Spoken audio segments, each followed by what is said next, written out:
Anant Singh versus Surajbhan Singh हो रहा है, क्योंकि ललन सिंह के पीछे सूरजभान सिंह खड़े हैं और अनंत सिंह का खुद का कलेवर रहा है बाहुबलियों वाला। सरकार क्यों नहीं उन किसानों को मदद कर रही है जो कि बस किसानी के पास कोई भी जमीन नहीं है। ऊपर ऊपर जाइएगा तो अनंत सिंह की लड़ाई में आप साफ देख रहे हैं कि अनंत सिंह जीत रहे हैं। नमस्कार, आप A to Z एक्सप्लेन देख रहे हैं, जिसमें हम लोग बात करते हैं राजनीति की और वर्तमान राजनीति की। हमारे साथ सीनियर जर्नलिस्ट नमन मिश्रा होते हैं और ये हमारे हर सवालों का जवाब देते हैं और वैसे सवालों का जवाब देते हैं शायद जो कि ऑडियंस जानने के लिए इच्छुक होती है। तो अभी जो बिहार में सबसे ज़्यादा चर्चा है वो उपचुनाव को लेकर के है और उपचुनाव 2 सीटों पर हो रहे हैं, एक मोकामा और दूसरा गोपालगंज। अभी बात करें मोकामा की तो मोकामा में आरजेडी ने भी अपने कैंडिडेट को सिंबल दे दिया है, वहीं बीजेपी ने भी अपना कैंडिडेट फाइनल कर दिया है। इस पर समझेंगे। अभी हमारे जो सीनियर हैं वहां पर जा करके 2-3 दिन उन्होंने कैंप किया है और जो ग्रास रूट की राजनीति होती है मोकामा में, वहां की इन्होंने इनसे बातचीत करेंगे। आप जब वहां पे गए थे तो आप युवा से भी बात कर रहे थे, किसान से भी बात कर रहे थे, महिला से भी बात कर रहे थे। लबोलुआब क्या है वहाँ की अभी जो वर्तमान जो राजनीति है उसकी? मुझे 2 तरह की राजनीति वहाँ दिख रही है और माहौल भी 2 तरह का दिख रहा है। एक जो अनंत सिंह के जेल रहने की वजह से नीतीश कुमार से और ललन सिंह से नाराजगी, लिपि सिंह से नाराजगी है, जो एक बड़ा हिस्सा जो अनंत सिंह के आसपास के लोगों का है, जो उनके गांव नदबा या आसपास के इलाकों का है या पंडारक का है, वहाँ का माहौल है कि अनंत सिंह निर्दलीय ही लड़े तो अच्छा है। अच्छा, लेकिन अनंत सिंह ये बेहतर समझते हैं कि निर्दलीय लड़ना अब संभव नहीं है। परिस्थितियां बहुत बदल चुकी हैं और बिहार में चूंकि नीतीश और लालू के एक हो जाने की वजह से एक बड़ा वोट बैंक एक तरफ हो जाता है। तो अगर ये सीट किसी और को दे देता राजद और इनको निर्दलीय लड़ना पड़ता तो इनको बहुत दिक्कत होता है। तो ये बात अनंत सिंह समझ रहे हैं, लेकिन उनके जो फॉलोअर्स हैं तो आपको पता ही है, फिल्म पर जो स्टेज पर जो पर्दा पर हीरो दिखता है तो अक्सर उसके जो फैंस बन जाते हैं वो सोचते हैं कि जो किरदार निभा रहा है वही है वो, लेकिन असल जीवन में वो अलग होता है। अनंत सिंह का भी वास्तविक जो राजनीतिक पकड़ है वो तो है वहाँ, लेकिन इतना भी नहीं है कि एक बार चूंकि 15 में नीतीश लालू एक हुए थे तो अनंत सिंह अकेले लड़े थे और जीत गए थे। तो ये हर बार नहीं हो सकता है। इस बार बड़ा तगड़ा पोलराइजेशन भाजपा भी करेगी। भाजपा भी अपने लेवल से देखिए प्रत्याशी कहाँ से खोज कर लेकर आई है। भाजपा भी जदयू से बोरो करके प्रत्याशी लेकर आई है, तो खेला यहाँ भी है। और इसकी वजह से माहौल एक तो अनंत सिंह की तरफ जो आसपास का इलाका है उनका वो बना हुआ है। दूसरा एक बड़ा समाज है धानुक समाज, जो कि काफी एग्रेसिव, और इस बार उम्मीद थी कि उनको उनका रिप्रेजेंटेशन मिलेगा, नहीं मिल पाया, तो वो नाराजगी भी है। कुछ हिस्सों में अनंत सिंह के बारे में भी मतलब माहौल उल्टा है। और ललन सिंह जिनकी पत्नी चुनाव यहाँ से लड़ रही हैं, वो भी पहले लड़ चुकी हैं चुनाव, वो तो ललन सिंह वहाँ चुनाव लड़ चुके हैं, तो कहीं ना कहीं उनका भी एक वहाँ पहले से बना हुआ स्थायी है। तो अगर सीधे तौर पर मैं कहूँ तो ऊपर जाइएगा तो अनंत सिंह की लड़ाई में आप साफ देख रहे हैं कि अनंत सिंह जीत रहे हैं, लेकिन अंदर छोटे छोटे फैक्टर्स हैं जो अभी भी काम कर रहे हैं और खुल के नहीं आ रहा है। हाँ, वो फैक्टर खुल के नहीं आएगा, वो अंतिम समय में वही आपको समझ में आएगा।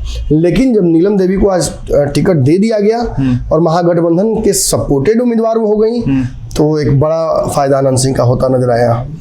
हम देख रहे थे वीडियो में कि आप यूथ से भी बात कर रहे थे। यूथ से जब बात आप कर रहे थे तो उनका जो सबसे बड़ा जो मुद्दा था वो क्या उन्होंने खुल करके बताया कि वहाँ पर एजुकेशन की बात हो, जॉब्स की बात हो, तो क्या उन्होंने किस तरह की चीज़ों को? ये एजुकेशन तो एक बड़ा समस्या है। कोई बहुत बड़ा यूनिवर्सिटी नहीं है, मेडिकल कॉलेजेस वैसे नहीं है। मुकामा नजरत को लेकर भी अपने यादों का आपको पूरा बवाल हुआ था कुछ दिन पहले ट्विटर पे। इसके अलावा हॉस्पिटल्स की समस्या है। कुछ किसानों ने तो ये भी कहा कि यहाँ अगर किसी को सांप काट लेता है या समस्या ऐसी होती है तो लेके जाना पड़ता है बरबीघा तक। तो अब समझिए कि मतलब हॉस्पिटल के लिए उतना दूर ट्रैवल करना पड़ता है, तो अपने आप में एक बड़ी समस्या है। और अनंत सिंह को के तेवर, उनके बॉडी लैंग्वेज, उनके स्टाइल ऑफ पॉलिटिक्स स्वैग से लोग प्रभावित हो जाते हैं, लेकिन उन्हें समय कितना मिल पाया है काम करने के लिए? आधा समय तो कंट्रोवर्सी में ही रह जाते हैं। तो इस वजह से बेचारे वो जो काम करना चाहते भी होंगे वो नहीं कर पाए हैं बहुत सारा काम। तो बहुत सारी चीजें हैं जो वहाँ देखने लायक है और वहाँ करने लायक है। उस काम को करने के लिए स्थायी एक नेता की आवश्यकता तो है वहाँ पे। नीलम देवी इसीलिए इस बार इस बात पे छूट कर रही हैं कि इस बार मैं स्थायी रहकर ही वहीं काम करूंगी। चलिए, ये सवाल यूथ की हम लोग बात कर लिए। किसानों ने बड़ा समस्या क्या बताया? किसान की जो सबसे, क्योंकि पचाल जो क्षेत्र है वो दाल के लिए एक समय बहुत ज्यादा जाना जाता था। किसानी अच्छी हो रही है। मैंने कई किसानों से बात की। मैंने चौरसिया जी थे, एक यादव जी थे, एक एक कुशवाहा भाई थे, तीनों से मैंने बातचीत की थी। मुझे याद है कि तीनों ने कहा कि किसानी ठीक ठाक हो जाती है, लेकिन किसानों की सबसे बड़ी समस्या ये है कि जो किसानी योग्य जमीन है वो कुछ खास लोगों के पास है और जो किसान है उनके पास कम है। तो ये समस्या एक यूनिफॉर्मिटी नहीं जो है, लालू यादव ने कहा था कि सामाजिक न्याय हम लेकर आना चाहते हैं, तेजस्वी अब आर्थिक न्याय की बात कर रहे हैं। तो ये कैसे हो पाएगा ये समझना होगा। जमीन का जो आवंटन है, कृषि योग्य भूमि जो है उसको सरकार कैसे यूटिलाइज करती है, उन किसानों तक पहुंचा पाती है कि नहीं जिनके पास किसान नहीं, खेती नहीं है। अब देखिए जितने भी उसमें किसान थे उन सब ने कहा कि सभी वो कबटाई पर काम करते हैं। मतलब एक समस्या है किसानी का, खुद कमाते तो ज्यादा कमाते हैं। कह रहे थे कि आंख मूंद के भी छींट देने पर फसल हो जाती है। बगल वाला अपने खेत को बोता है, हमारे खेत में भी उग जाता है उसके चक्कर में। तो इतना जब उपजाऊ जमीन है तो सरकार क्यों नहीं उपयोग कर रही है उसका? सरकार क्यों नहीं उन किसानों को मदद कर रही है जो कि बस किसानी के पास कोई जमीन नहीं है? ये समस्याएं हैं लोकल लेवल पे, ये विधायक के लेवल की समस्या नहीं है, लेकिन विधायक ही आवाज उठाएगा सदन में, और जो आवाज उठाएगा वही नेता कहलाएगा।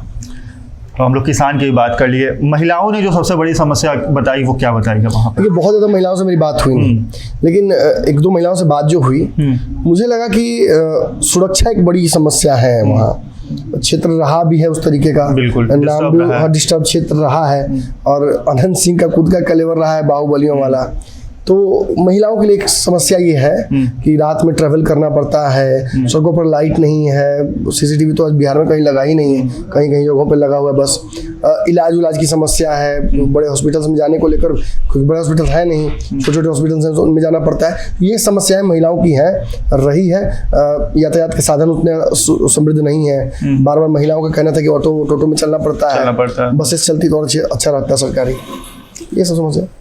अंततः संक्षिप्त में अगर वहाँ की जो अगर बात करें तो क्या, अब अगर हवा जो कहा जाए, हवा क्या लग रहा है अभी?